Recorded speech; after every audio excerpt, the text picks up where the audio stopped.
What's up, YouTube? Greetings to the world. It's show time.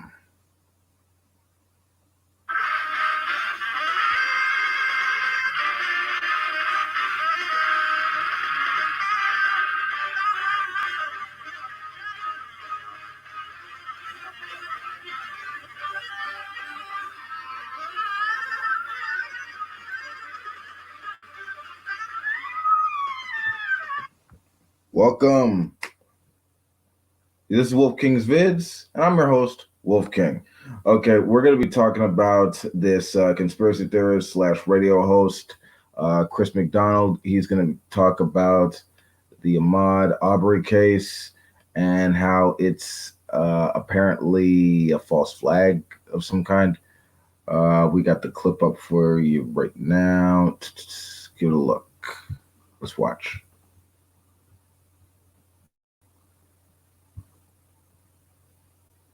I've been very disturbed. I was on Ron Edwards, our mutual friend Ron Edwards show Friday, and we got talking about this terrible situation in my home state of Georgia. This young man that got shot by two white men, and Ron predicted on the show.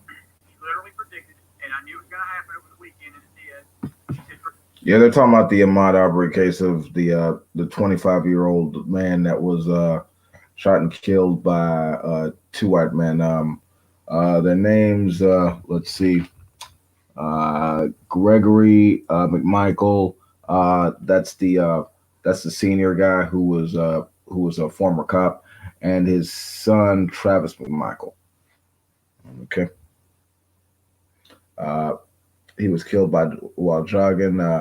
They rolled up on him in their truck, and got out. There was a small altercation, which resulted in them getting shot and killed. Chris, they're going to turn it into a race thing, and they're going to turn this into a Trump bashing, racially charged event. They're trying to distract. I look at this almost like you call it a red flag, false flag.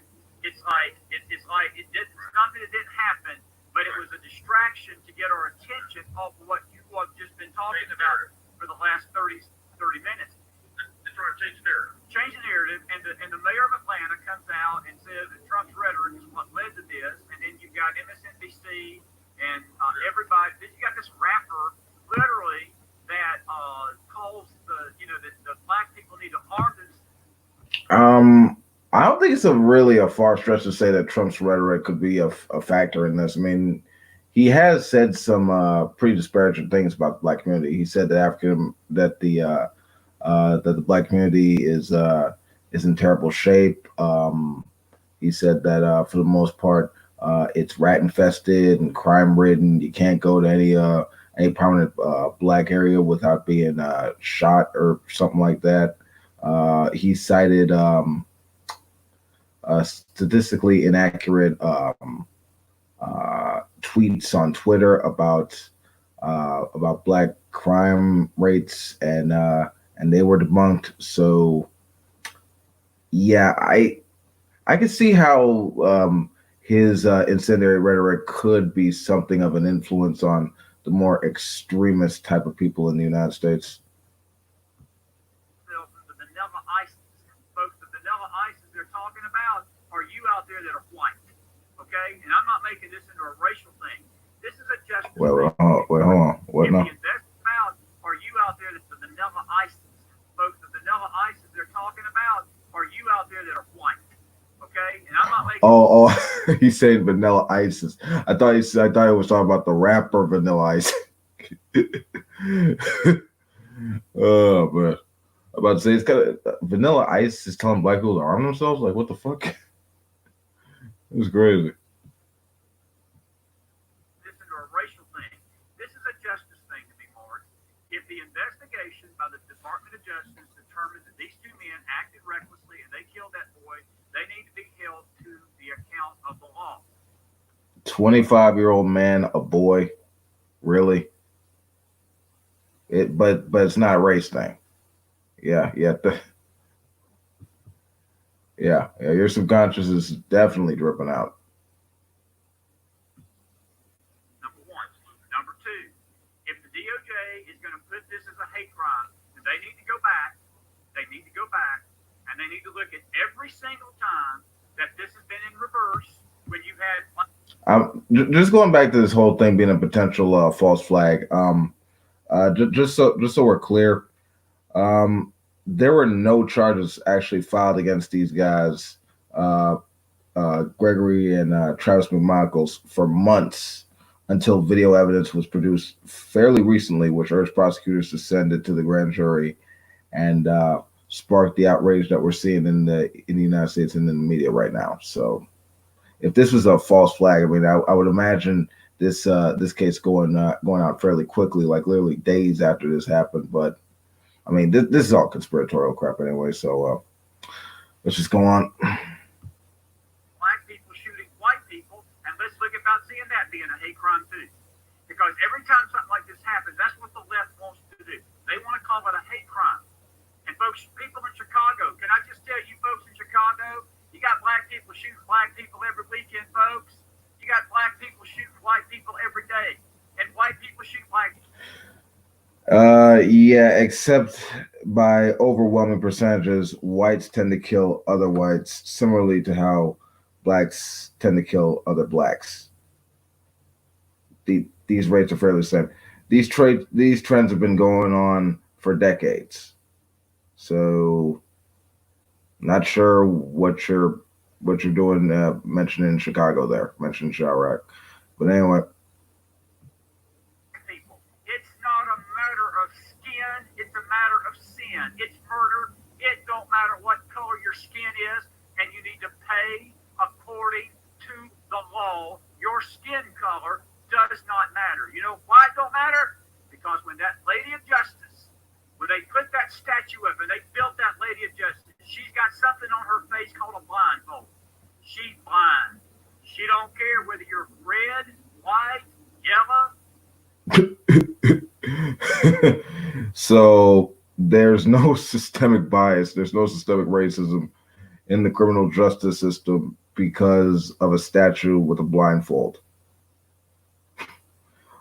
Wow, that's fucking brilliant. Yeah, that would be wonderful. That'd be a lovely concept, the idea of equal justice under law.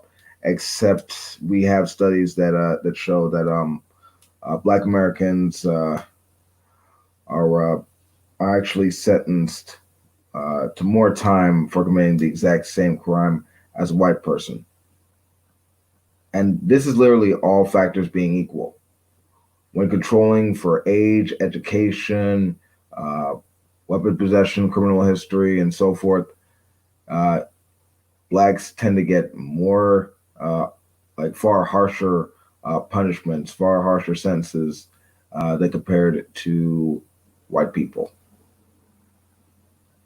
And blacks are also more likely to get shot by the police than whites. And while whites do get shot more, in terms of raw numbers, because like whites are there are far more white Americans than there are Black Americans. Blacks, probability speaking, in terms of statistics, are statistically more likely to get shot by cops. So, yeah, skin kind of plays a factor into this. Race kind of is an issue here, and unless we address it, it's still going to be a problem. I mean, sort of skirting the issue away because it's uncomfortable for your worldview. It doesn't help anyone. So yeah, probably cut it with the denialist bullshit. Thanks.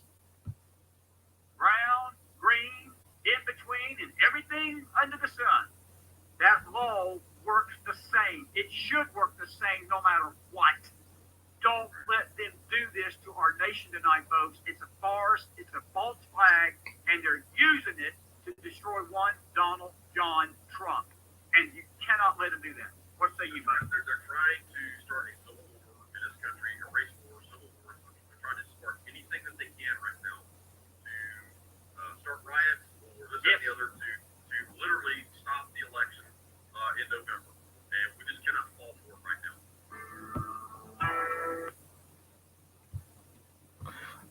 Okay, so that's the totality of the clip. I love it whenever they talk about war and stuff like that. I love it. anytime these right wing fucks talk about like a war breaking out on some kind of level, it's amazing they want to talk about violence breaking out when most of these domestic terrorist attacks are committed by far right wing extremists,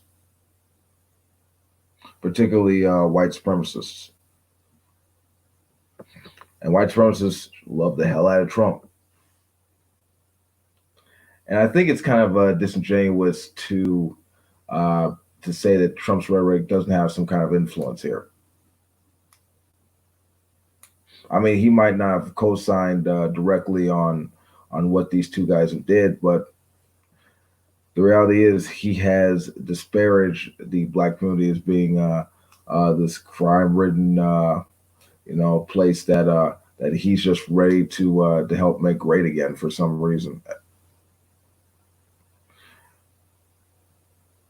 When in reality, he's sort of galvanized bigots and extremists to sort of uh, come out and assert themselves for some reason.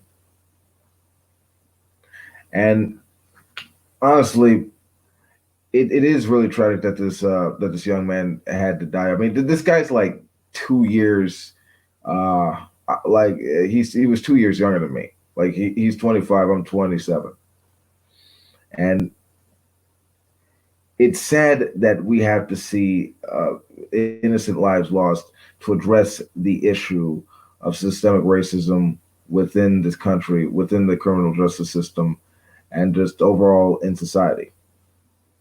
And dealing with the denialists, the conspiracy theorists, and the grifters who keep telling us that despite all the evidence, despite all the observations that we're seeing, it's not real, even though we have a ton of evidence to the contrary.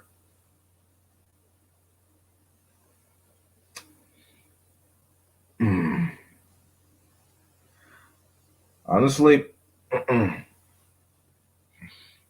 would have to say that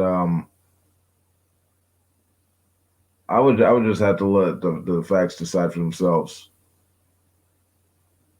I really doubt these guys are gonna get off scot free, but if they somehow if they somehow get out of it somehow, I wouldn't be surprised if we don't actually address the systemic bias within the system. If we don't try to find a way to curb this serious issue, we're gonna keep seeing this, and it's never gonna get better. But that's my 2 cents on this. That's my assessment. I highly doubt that this is a false flag, and I think I find the notion that some that this situation, which I regard as a modern day lynching, I find it just honestly. I mean, it's just pure prejudice. That's all it is. That's all I gotta say about this. That's my assessment on the situation. That's my 2 cents. This has been Wolf King. Peace out. If you like this video, you know what to do. Stop by there to know, and hell Satan. Stay safe and stay healthy.